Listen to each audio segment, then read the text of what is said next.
Okay, cool. So you're through to you carry on what you do, peekaboo around there. So you're through to the Lounge Academics podcast. Welcome, and this is KJ, the first Lounge Academic.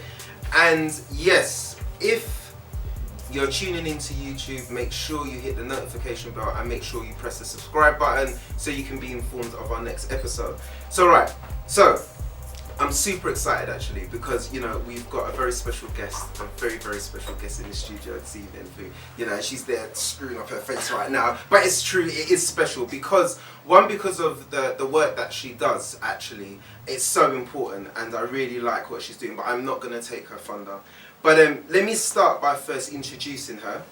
Her name is Teleica Kirkland, and Teleica is the founder, creative director and principal researcher for CAIAD, which stands for the Costume Institute of the African Diaspora.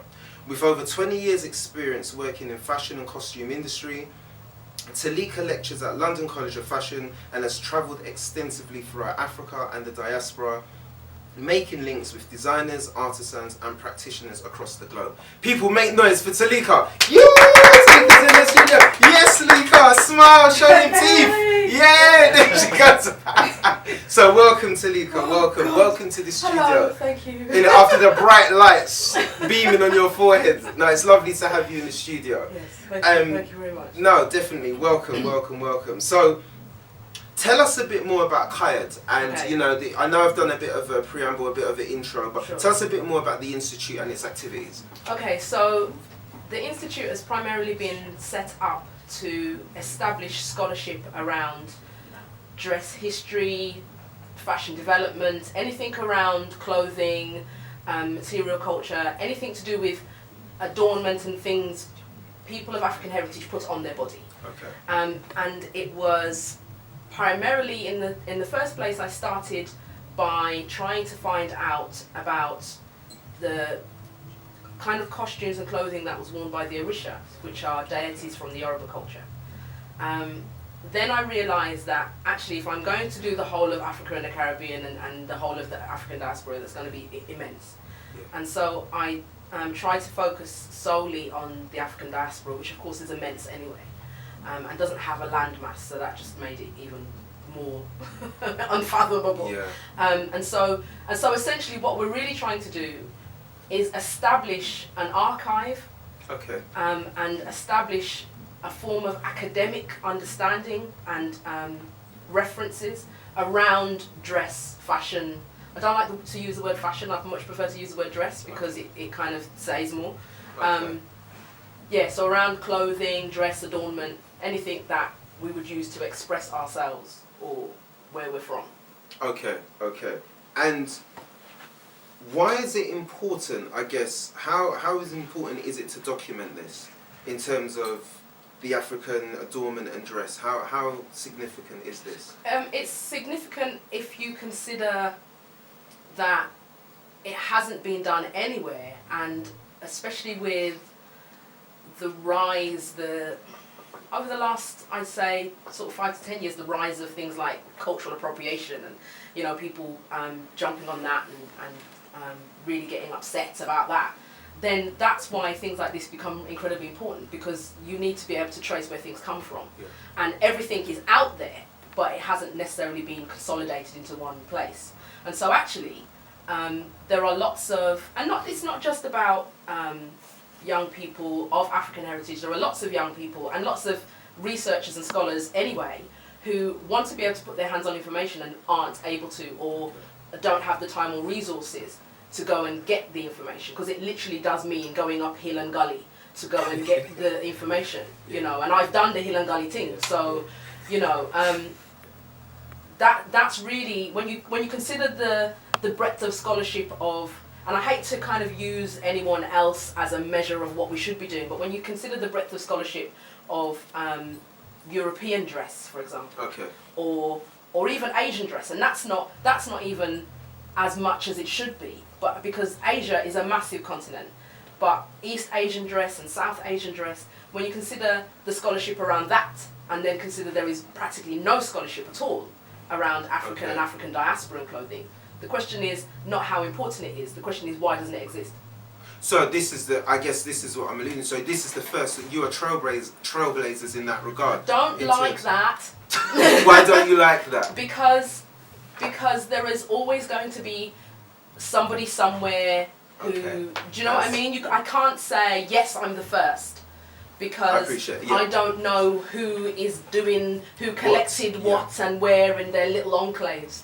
So I don't feel comfortable in saying that. Do you know what I mean? And I know there are people like Mary Rakwesi, Ash Rakwesi's wife, who did a lot of scholarship around specifically sub-Saharan dress and Egyptian dress. So when I know that she's got a certain body of work, then I don't feel comfortable sort of saying, yeah, you know. But I guess as far as an institute is concerned, as a body, as it's an institute that's looking at, you know, archiving, documenting, I'm not aware. Guys, I'm speaking from myself here. I'm not aware of it from my own memory of anything being out there other than like Kayed that's doing this work. Yeah. Particularly looking at adornment and dress for the African diaspora. I mean that's why I started this, because I was, like I said, I was trying to find information about the Orisha, couldn't find the information that I needed, and the information that I could find was conflicting from so many different sources. And I thought, well, there's got to be somewhere like the British Library, in my naivety, there's got to be somewhere like the British Library or the V&A where you can put your hand on the... of course there must be. No, there isn't. And I spent 3 months solid looking across the world. Or I went through every university I could get my hands on in America, because I was like, they're bound to have something. Yeah. And there isn't. And the people that I've spoken to in the United States who are doing the work are like, they're also saying, we don't know anywhere. So when they're born and bred African Americans and they're doing the scholarly work as well, you know, I've got various colleagues and varying people who are also doing their own types of scholarship around this thing, and they aren't able to put their hand on anything. It kind of makes me feel justified, like, okay, there isn't anyone who is consolidating all this information. Yeah, definitely. And I know, because you've been running for a number of years now, Kayed, I've seen, because it's part of our research and getting ready for this episode and this interview, seen that obviously there's been works being collected as early as 2012, and I guess even earlier, than that, before the actual institute was formed, because you'd have laid the groundwork for that. But I know that you've done a number of exchanges, like symposia, articles, blogs, specifically relating to the representation and aesthetics of the black body, particularly around fashion, all right, in terms of the framing. I know some of the themes that you've covered has been like the history of the head wrap, you know, scarification and body modification as well as, you know, looking at a range of different issues around kind of, you talked about cultural appropriation and racism in fashion also, but what has been, I guess, your kind of favourite topic, or which one has really resonated for you from what you've done across your archive, and why? So, the exchange in particular has been going for 5 years, and we have been running for 8 years, about. And so, in that time, oh God, I think actually in that time, and I haven't as yet, have I? No, I have. I haven't as yet done a very centered exchange on fabric and textiles. Okay. What I have done is because I've done research into sustainability and sustainable textiles and things like that, and I did my master's dissertation on that. I've done an exchange on that type of information, and I think possibly that's where I've had my most interest for me, not necessarily for the rest of the team, but for me, because I'm able to talk about the creation of textiles, which, you know, is a passion of mine. So yeah. And I guess, you know, in terms of your own kind of personal interest, because I know as well as Kayed, there are a number of other activities that you're doing, your doctorate, stuff at the moment. You're also the creative director of Kayed. So I guess in practice, being a creative director, what does that actually mean within the context of Kayed? What's your role within that space?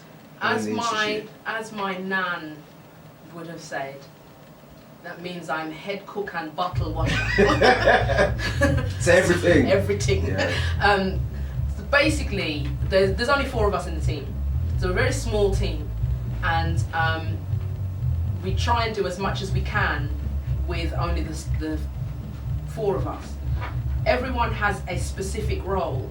My role is to tell everyone what they need to do and also do everything that everyone else can't do. Okay. Do you know what I mean? So my role involves, and I'm just thinking about the things that we've got coming at the moment. So as the creative director, I'm essentially the person who comes up with the projects, the things that we're doing, the formation of the organisation, the format of how things will be delivered, when they will be delivered, and work that out with the rest of the team. I'm essentially the one who decides what's going where and how.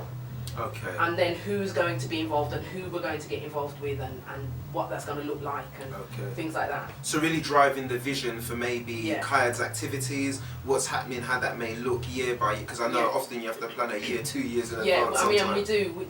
We've got a 2-year plan for the exchanges. So we've got exchanges going up until the end of 2021 at the moment. Okay. And for the purposes of clarity, what for Kayad and within the context of exchanges, what is the exchange? What does that look like? What is that for? So the Kayad? reason it's called the exchange is because the idea was to be an information exchange, an exchange of research and ideas with whoever was coming, essentially the audience participants, and it's really essentially a hub. That's a platform available for researchers in this field, of which there's a growing number, to come and talk about their research. Because what I realised, I mean, like I said, we've been going for 5 years and there'd been bit, but mostly it was me because I'd been doing so much research. So essentially it was a way of getting out there and saying to people, I've just found out this, I'm writing about it, I need to tell you about it. Sure. Right. And so then I realised that other scholars within this field, specifically the field of African diaspora dress, or African dress as well, because you know everybody is everybody and everyone's got to get involved, didn't have spaces or were ostracised from the usual spaces where you would be able to talk about scholarly activity within fashion and dress. And I realised last year, at the conference that we held last year, we had 11 academics and speakers, 6 of whom came over from the United States, and they were so unused to presenting that I thought that is exactly why we've got this. And that's why that space exists. Absolutely. That's why that platform exists. So really, you know, there is a hub of activity, so it's a central place where anyone that, I guess, those that are in scholarly activity, that have an interest, you know, are able to come and kind of share their passion and their works around that. And it's also, I guess, there's kind of almost like it's a collaborative space with that regard as well, you know, where people are able to boost the visibility of their works, Absolutely. you know, of what they present, which is really cool. Yeah, that's absolutely. excellent. Absolutely. And how has been and I know obviously you've mentioned some people have come from overseas, like from America, from the States, etc. Has there been any other parts, obviously maybe the continent, from Africa, other parts of the world where people maybe have wanted to connect with the work and your activities? The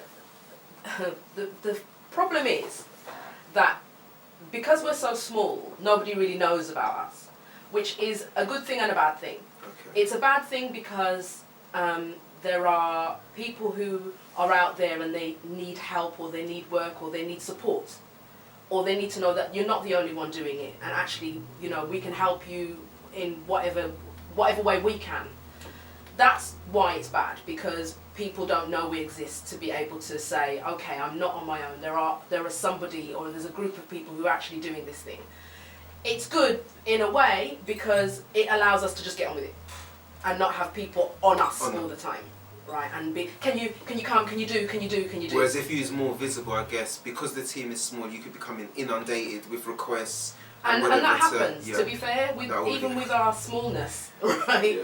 There are still people. I mean, I was giving a talk yesterday at the Now Gallery. They had their Black History event, and they asked me to sit on a panel.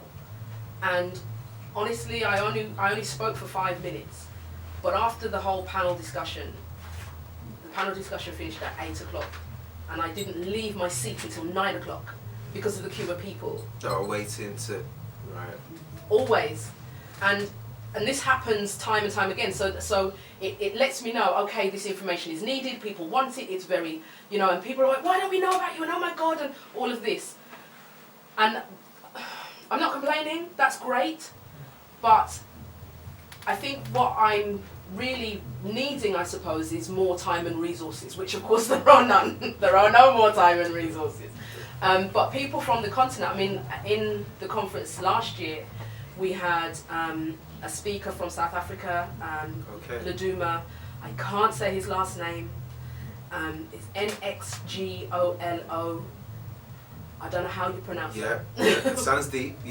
But yeah, he's from South Africa, and I will not attempt. He's a knitwear designer. Okay.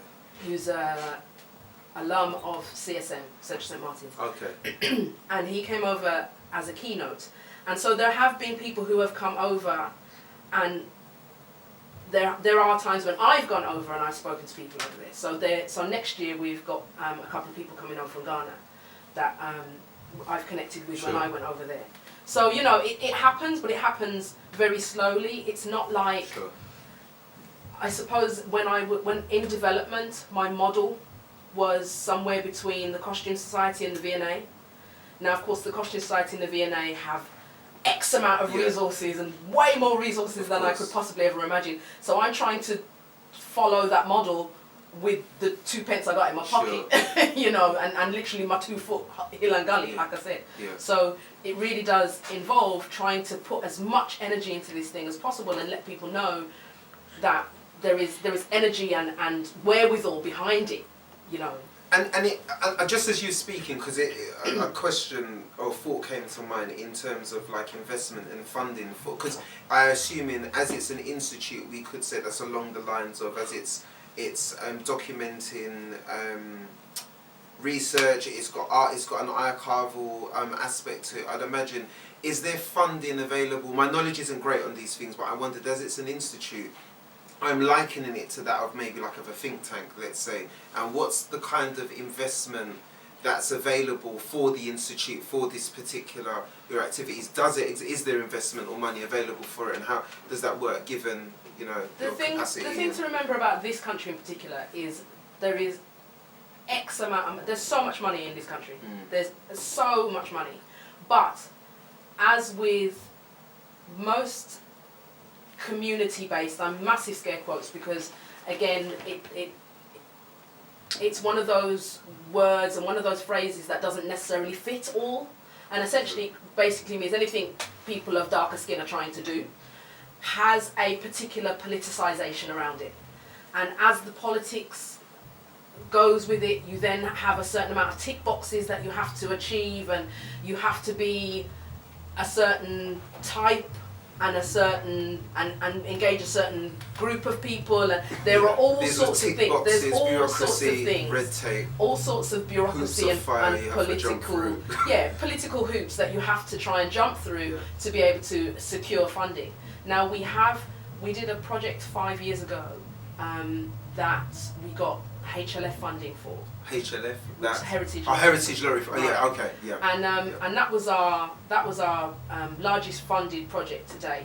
Even though the project that we're doing next year is even twice as much as that, but they liked our project, and I'm just going to tell you what happened here. Okay. So, anecdotally, they really loved our project. They really loved the themes and everything, but for them to be able to fund us, they said, we want to give you the funding, however, we also need you to do this, this, this, and this. Yeah. We need X, X, X, and X outcome.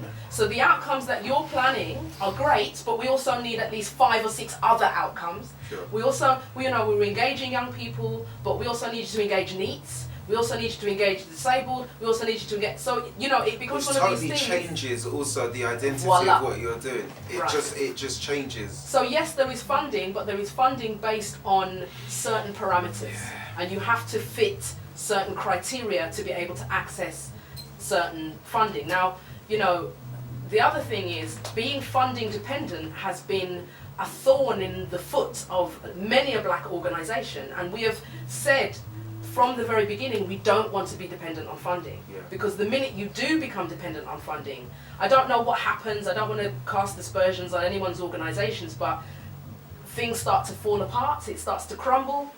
And so it's not like the struggle is necessary, but it also has a sort of valiance to it where it's like, well, you know, we have the energy and the joie de vivre to keep it going, and we will get the funding whenever we need to get the funding, right? And not be sort of the funding propping us up. Yeah, no, I totally get what you're saying. So you don't become dependent. Totally. And it's a bit of a shame because I know kind of here in comparison to, let's say, in America, I'm thinking about Atlanta and other little spots out there where, you know, there is like this hub of activity where there's investment and stuff into projects as well, where it's very different to the UK kind of picture and scene. So it's slightly disheartening, obviously, to hear that sometimes there is that kind of struggle, and we have to really think creatively and out of the box in terms of how we kind of fund those activities. But I guess because I know, as I was saying before, you know, obviously you're a doctoral candidate, you're doing your PhD. How does this dovetail with Kayad's activities, or is it slightly different, or is it a separate So one of the outcomes project of my PhD is going to be an archive, and essentially that will be the archive for Kayad. And as I started my PhD, my supervisors and everyone around my PhD knew that I ran Kayad already. So they were very much like, yes, come. You know, because they didn't have anything like that I'm at Goldsmiths, they didn't have anything like that at Goldsmiths. In fact, there's nowhere like that anywhere.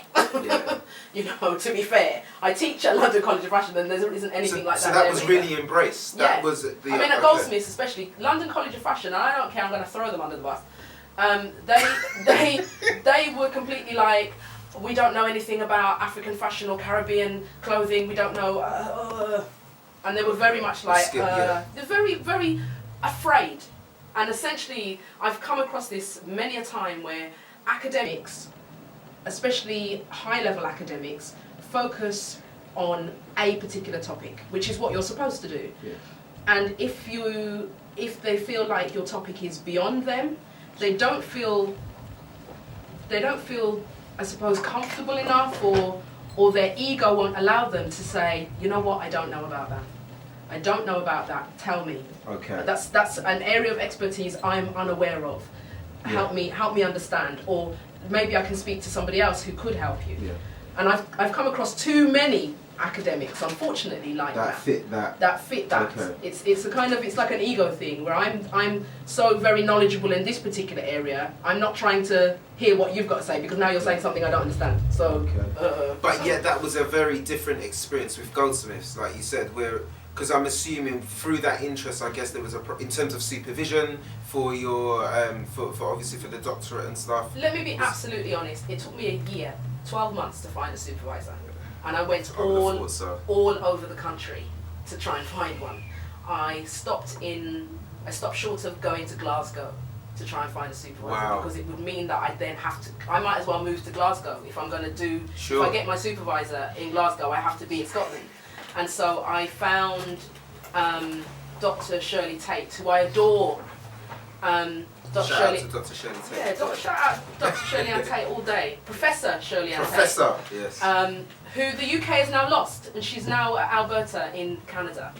That's another story. A lot of people are doing that, you know. That's another story. There's other academics that are heading to Canada, but because it's a brain drain. We're not the black academics are not supported here, you know, and it's hard. It's hard being the only one doing what you're doing, and you don't get the support. You don't get support from faculty. You don't get support from the institution. You feel like you're banging your head on the drum. So I understand, but what's happening is that with that brain drain, we never get chance to become Atlanta. We never get chance to grow that. Because it goes elsewhere. Because it goes elsewhere. It moves. And so it took me a year. I found Shirley in Leeds, and I went to Goldsmiths on the recommendation of a few other people, and I think I spoke to about 5 or 6 different people at Goldsmiths trying to get a supervisor, and they were all, speak to that person, kind of getting pushed from pillar to post. And eventually I met Angela McRobbie. Shout out to Angela McRobbie all day and night. Listen to me. this woman, Professor Angela McRobbie, she is a social scientist and sociologist, and she's written extensively about social inclusion and women's rights, and she was very good friends with Stuart Hall. Okay. Right? And so she knows Stuart Hall's work implicitly. And so she was very, very interested in my research. And she is now my second supervisor. Okay. And she found my first supervisor, because she said that it's absolutely ridiculous that you've spent all this time looking for a supervisor, had to go all up and down the country and still can't find somebody. And I think and I had this conversation with a colleague of mine, because as you know, I work in academia as well, in higher education. And I had this conversation, you know, being a black academic, is it not possible to just do the work that you're interested in and passionate about without having to also navigate and have to negotiate this other area, the area of blackness, or the because it seems to be part and parcel. And to give you the context for what I'm saying, so he got his doctorate. His was in a totally unrelated field. His was in kind of health and safety law, and he spoke extensively as how his blackness became a theme as part of the research, even though it was unrelated. And I kind of questioned. I said, well, why isn't it possible to just kind of do and do what you're doing without having to account for colour, for blackness, for, you know? And he's, as you're shaking your head, he's like, no. Because and this has always been something that I've always come back to. Actually, and I said these same words yesterday to two white colleagues. Actually, I don't want to talk about my blackness every single day. I don't want to have to acknowledge the fact that I'm black. I get up in the morning, I'm the same black that I went to bed. I know it's going to be there. I know that it's not going to suddenly wash off in the... Like, I don't need to talk about it every day. But the issues get put on me. So I feel like I then have no choice but to talk about it. And also, what happens is if I don't talk about it, or if I don't stand up or am counted when things are misspoken, misquoted, inevitably said the wrong way, misunderstood, then I'm just as bad as anyone else who's just letting those things happen and not saying anything. Because I'm dealing with so many young people. I have 100 students at the moment, and regardless of wherever those students come from, I cannot allow the misrepresentation and misunderstanding in full consciousness of black heritage, black understanding, and not say anything. I couldn't sleep at night.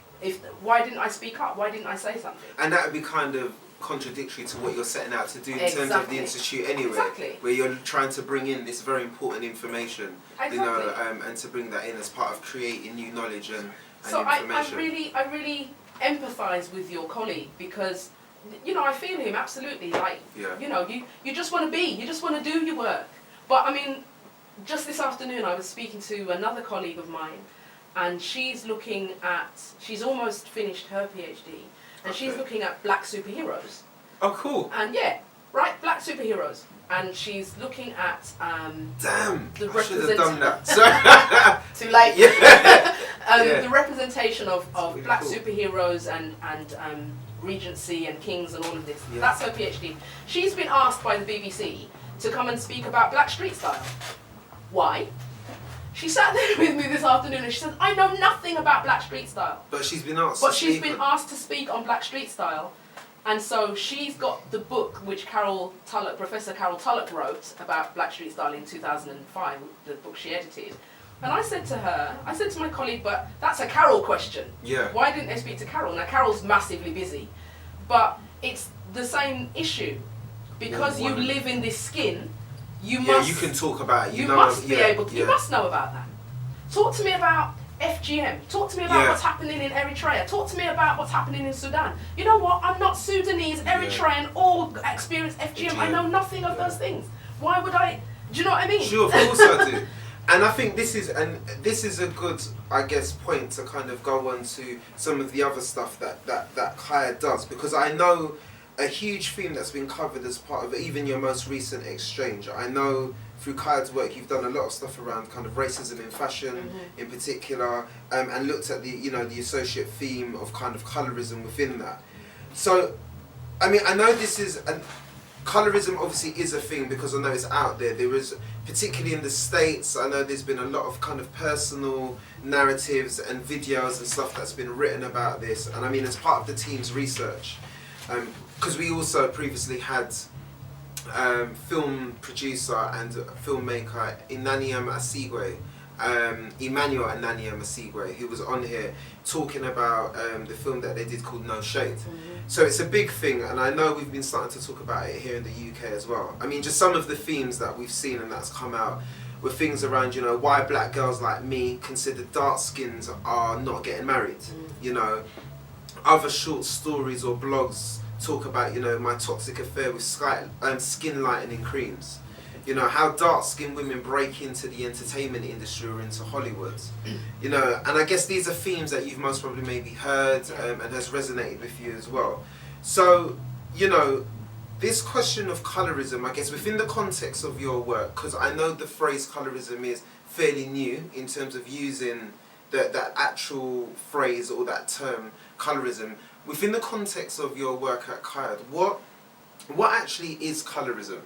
What is it, and how do you define it? So first of all, the phrase colorism isn't really new. It's been around for quite a long time actually, but I think it's become ubiquitous over the past few years.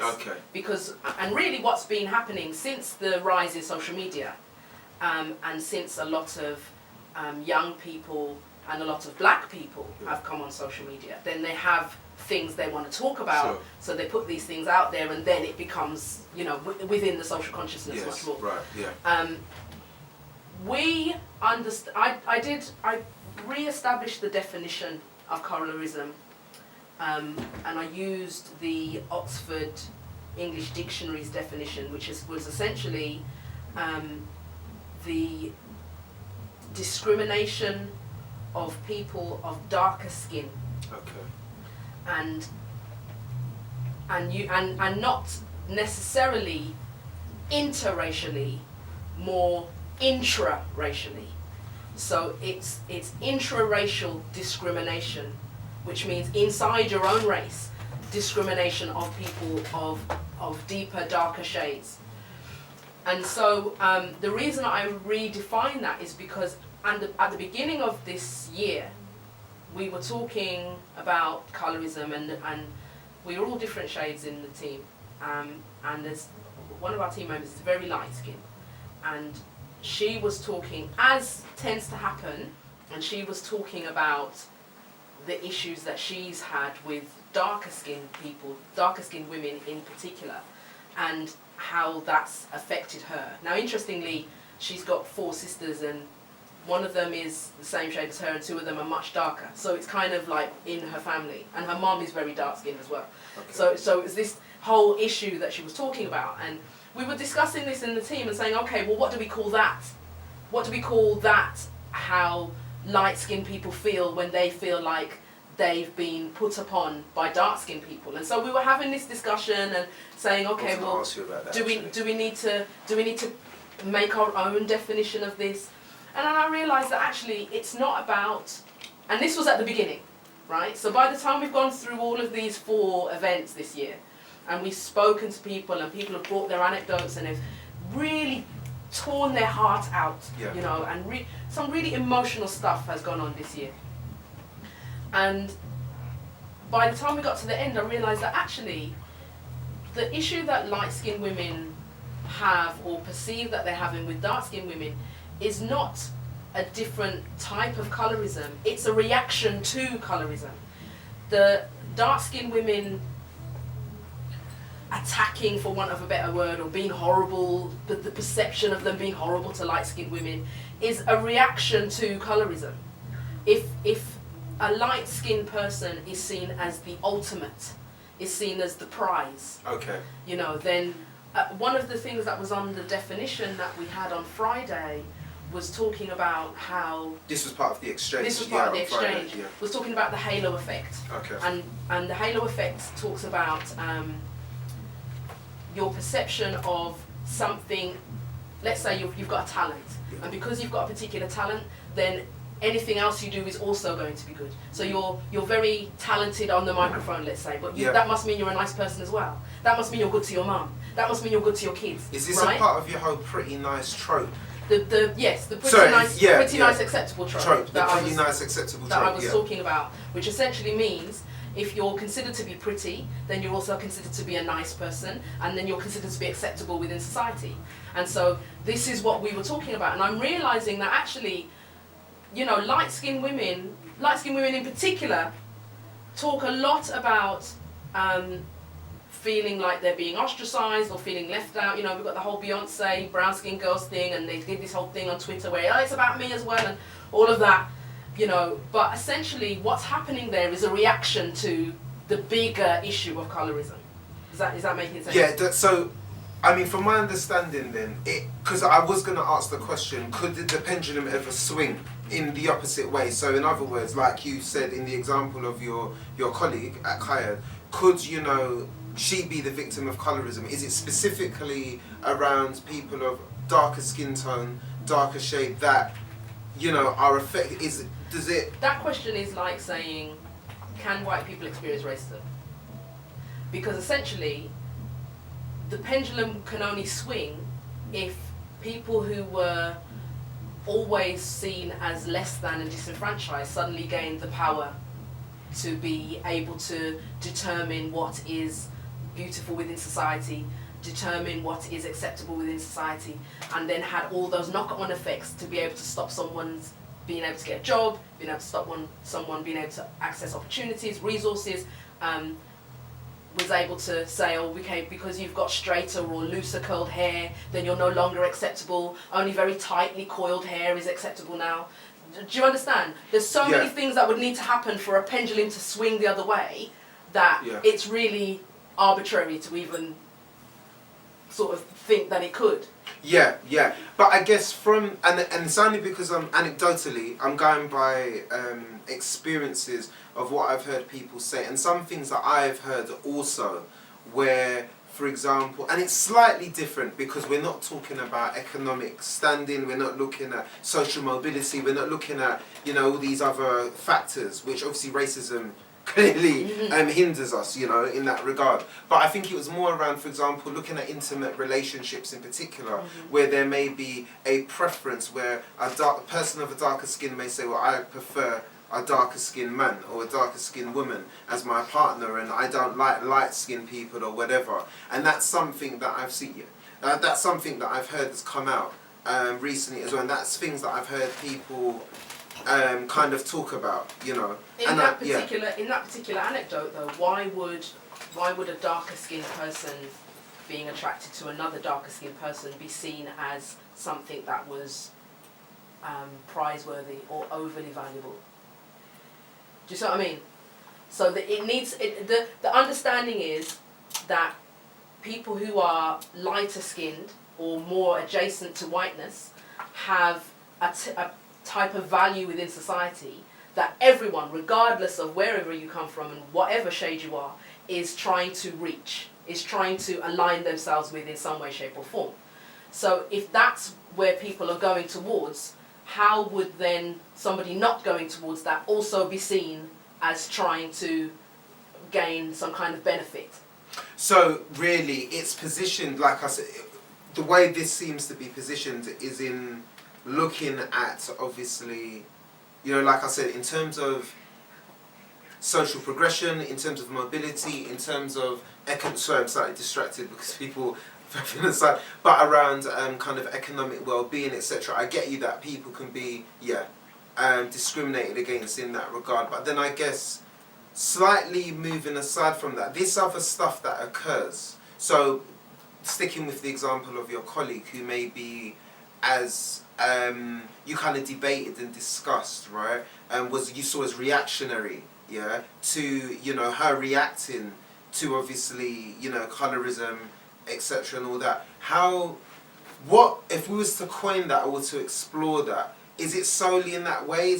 Can we just say that it's solely around it being reactionary to to colorism at all? I don't see her reaction as being reacting to colorism. I'm seeing what she's experiencing as being a reaction to colorism. Okay. So yeah, that's how. So okay, all right. So the experience of what she's had of maybe women where she's felt that okay. Yeah, because I guess to lead to that point, there would have been an experience that people of darker skin tone would have had in order to then position and to project their stuff. Okay, I get you from that perspective. No, I totally get it. Okay, cool. And that clarifies that. I guess, how long do we have? How long? 5 minutes? Okay, cool. Okay, thanks. Okay, so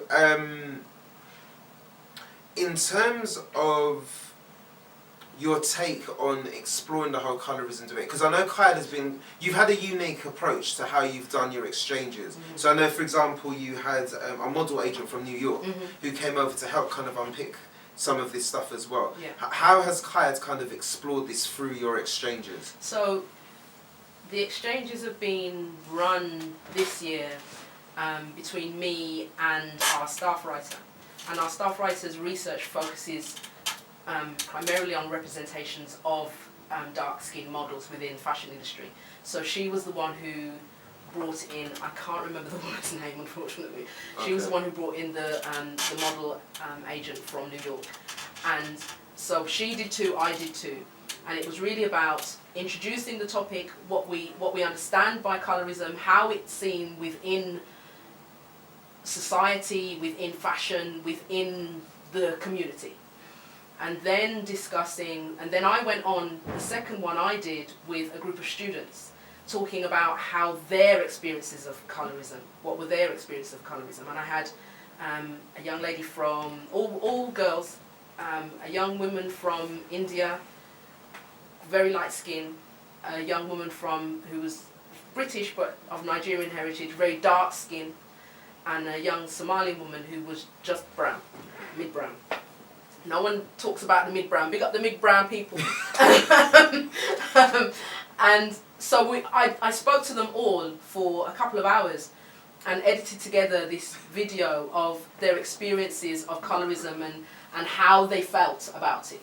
And they all had varying stories to tell about what they'd experienced and how it made them feel. And the very dark-skinned girl was talking about how when she was younger she fell in love with some mixed-race boy who turned around to her and said, "I would never go out with anyone as dark as you ever. You are ugly."